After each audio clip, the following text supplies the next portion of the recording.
ప్రస్తుతానికి వచ్చేసి కొండగట్టు అంజన్న టెంపుల్లో ఉండడం జరిగింది. ఈ నెలలో ఇది రెండోసారి నేను రావడం. ఇక దేవుని అనుగ్రహం లేని ఏది జరగదు, ఇది వాస్తవం. ఇది ఎందుకంటే నేను అనుకున్నా మళ్ళీ వస్తాం అనుకున్నా, కానీ ఇంత తొందరగా వస్తాను అనుకోలేండి. నేను మళ్ళీ తొందరగా రావడం అది వేరే వాళ్ళ విషయమా ఎట్లనో, కానీ నేనైతే వీడికి ఆ దేవుడు రప్పించుకుంటున్నాను. కానీ ఇక్కడ నాకు ఒక విచిత్రమైన విషయం ఏంటంటే, కొండగట్టు అంజన్న టెంపుల్లో మన చాలామంది భక్తులు మరి వాళ్ళు తెలివి ఉండి చేస్తురా తెలివి లేక చేస్తురా ఈ విషయం అనేది నాకు తెలుస్తలేదు.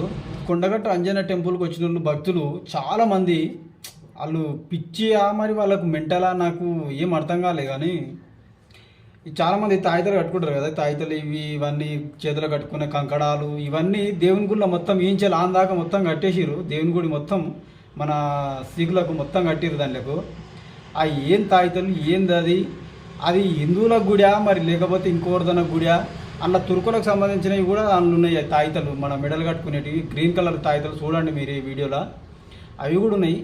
ఎందుకు ఈ తాయితలు ఇట్లా ఎందుకు కడతారు? అవి ఏదో ఉత్త కడాలు గాజులు ఇవన్నీ వేసిరు. మరి ఏదో బంగారు గొలుసులు ఇవన్నీ వేసుకుంటారు కదా, మరి ఉంగరాలు పెట్టుకుంటారు, అవన్నీ బంగారు ఉంటాయి ఎండి ఉంటాయి. మరి అవి కూడా కట్టొచ్చుగా మరి ఆ గుడికాడ. ఆ పాపం పోతుందిగా, మీకు కూడా ఉన్నది ఎవరైనా తీసుకుంటే వాళ్ళు బాగుపడతారు, మంచిగా పాపం మాలన బతారు. ఇంక పనికిరాని కట్టి ఏం లాభం చెప్పా గుళ్ళ? అందరు ముట్టుకోవాలన్నా మీరు కట్టినవి అవన్నీ తాపుకుంటూ పోవాలన్నా ఇట్లా? అది మొత్తం మీరే అర్థం చేసుకోరు. అది ఒకసారి చూడరు వీడియో, నాకు అర్థం కాలేదు. అదేదో బంగారము ఎండి ఇంకేదైనా పనికొచ్చేది ఉంటే పైసలు లోట్లు కట్టండి, ఎవరికైనా ఉపయోగపడితే తీసుకుంటారు. అది తీసుకొని మంచిగా వాళ్ళకన్నా ఉపయోగపడతాయి. మీకు ఉపయోగపడతలేవు ఎట్లా?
ఇంకోటి ఏంటంటే ఇక్కడ ఒక మన కాయిన్స్ ఉంటే కాయిన్స్ ఇక్కడ ఇప్పుడు ఈ గోడ ఉంది కదా, దేవుని గుడి బయట గోడ, ఈ గోడకి ఇట్లా అతికించినాం అనుకో, అతుకుంది అనుకో, జరసేపు దేవుని మొక్కాలి ఇట్లా పట్టుకొని ఇట్లా మొక్కిన తర్వాత జరసేపు మనసులో తలుచుకోవాలి. నేను ఏదైనా కోరుకుంటే ఆ కోరిక అది నెరవేరుతట్టు అయితే ఆ కాయిన్ అట్లే దానికి నిలబడి ఉంటుంది.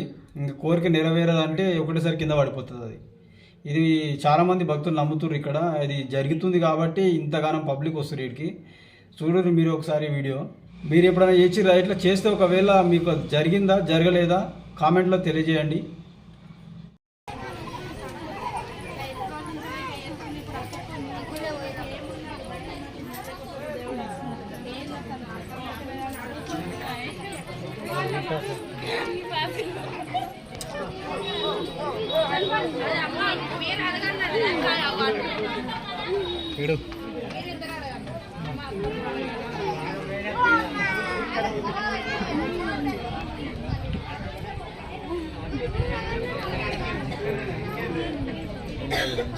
ఏమో అడగలే చెప్పుకోరు కదా.